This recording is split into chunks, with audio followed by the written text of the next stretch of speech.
Vous ne vous trompez pas, vous êtes bien à Paris.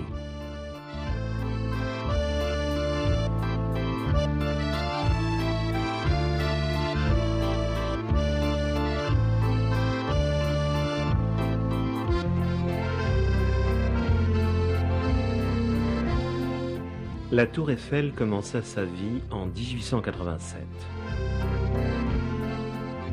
Sa hauteur actuelle, 324 mètres. Elle reste le monument le plus visité de Paris. Le plus célèbre édifice de Paris.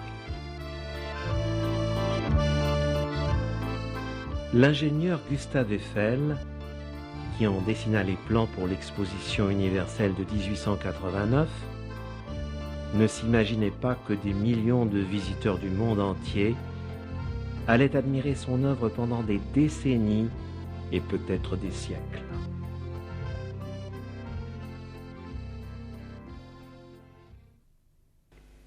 Les Invalides.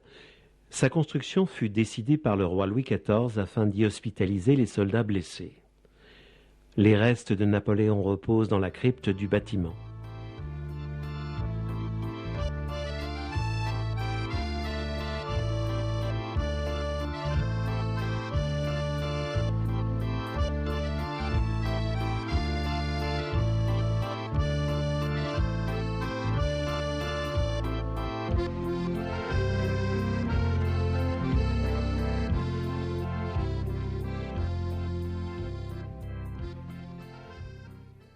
La construction du Grand Palais a été confiée à 4 architectes en 1897.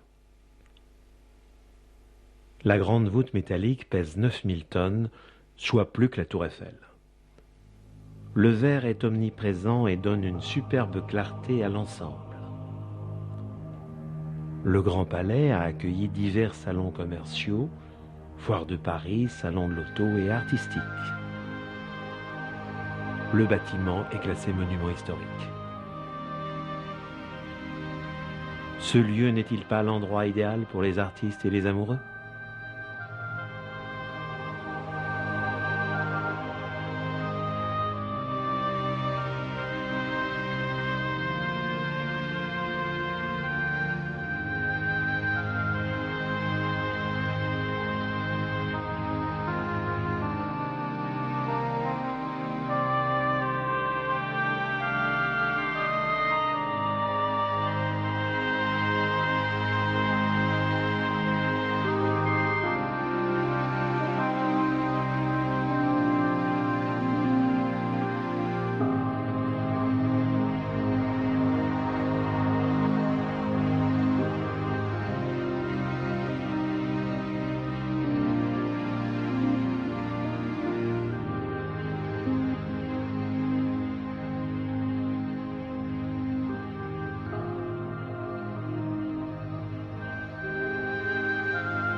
L'Opéra Garnier, du nom de son créateur, fut inauguré en 1875 sous la Troisième République.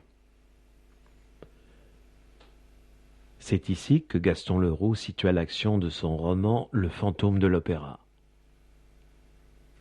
La façade est décorée par des motifs allégoriques, la poésie lyrique, la musique, le drame lyrique. Le sculpteur Paul Belmondo réalisa le 4e motif, la danse.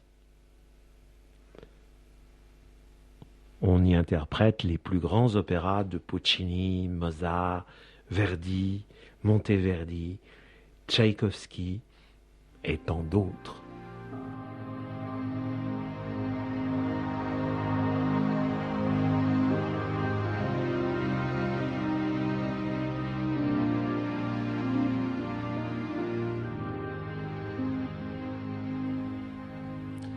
La place Vendôme, œuvre de Jules Hardouin-Mansart.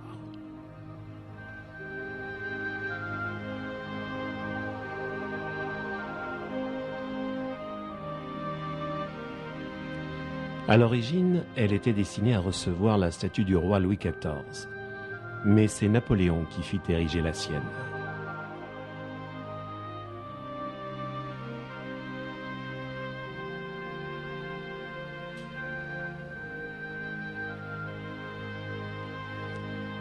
Frédéric Chopin décéda en 1848 au numéro 12.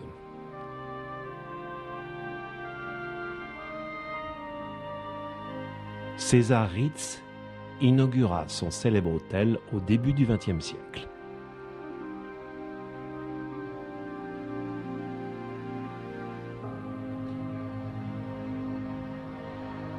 Maintenant, on y trouve les boutiques les plus chics de Paris.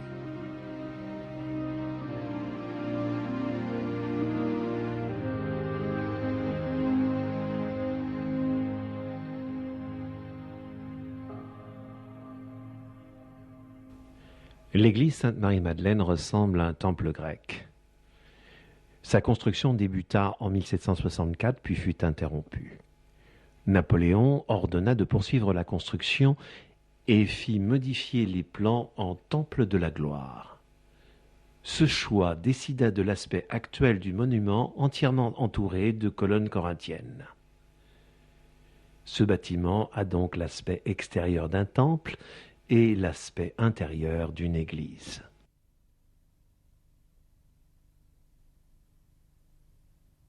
Le palais de justice. Il est situé au cœur de Paris, dans l'île de la Cité.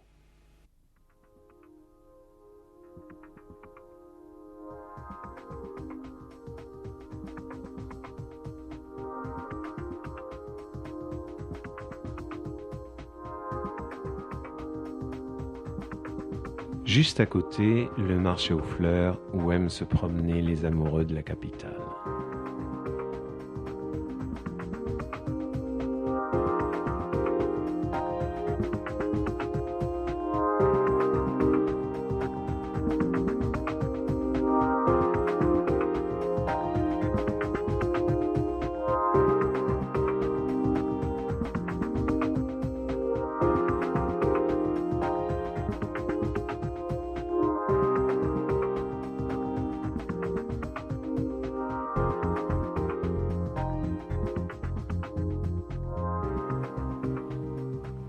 La Conciergerie, célèbre prison où fut incarcérée la reine Marie-Antoinette avant son exécution sous la Révolution.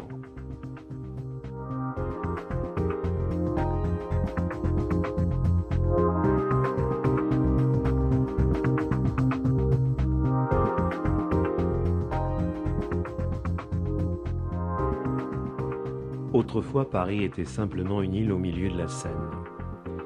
Elle avait la forme d'un bateau et s'appelait Lutèce. Ce bateau, Paris en a fait son emblème. Aujourd'hui, c'est l'île de la Cité.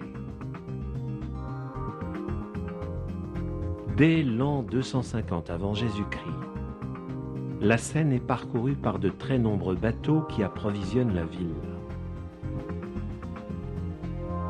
Au début, Paris est simplement un village habité par une tribu appelée les Parisis.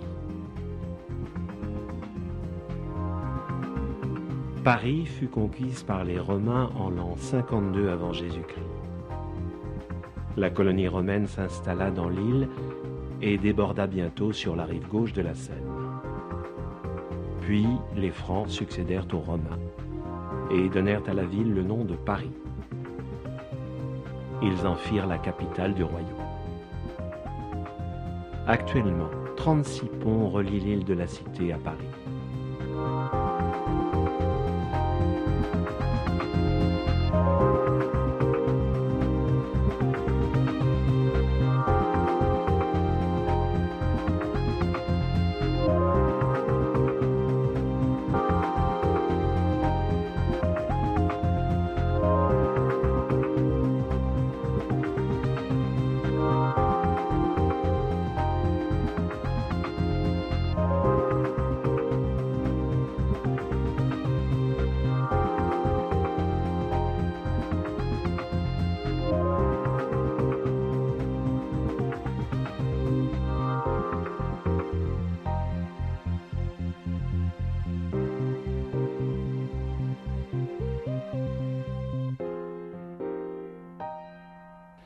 La cathédrale Notre-Dame est l'un des plus vieux monuments de Paris. Elle a été édifiée sur le site d'un ancien temple romain. Le pape Alexandre III posa la première pierre en l'an 1163. La cathédrale fut achevée en 1330. Des années d'efforts, de souffrance, de joie, d'amour. Sa longueur est de 130 mètres et ses tours culminent à 69 mètres. Elle a été témoin du mariage du roi Henri IV, de la Révolution française, du sacre de Napoléon, des funérailles du général de Gaulle et de tant d'autres événements de l'histoire de France.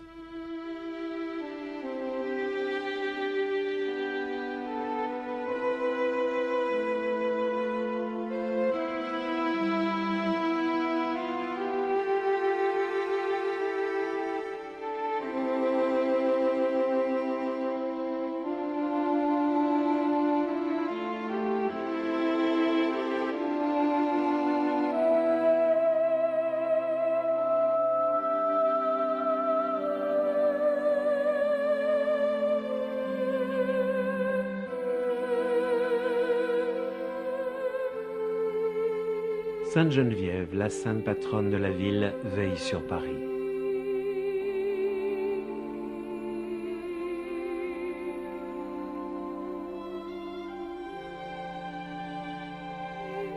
Les touristes et les amoureux ne sont pas insensibles à la beauté des 36 ponts qui traversent la Seine.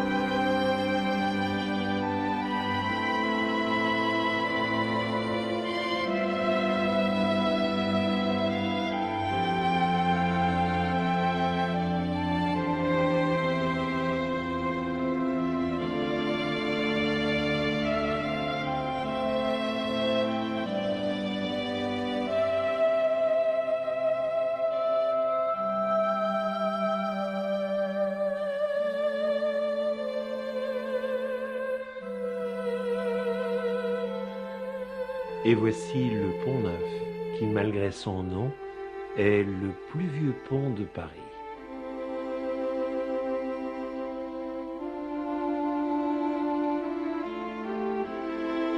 Le pont des Arts.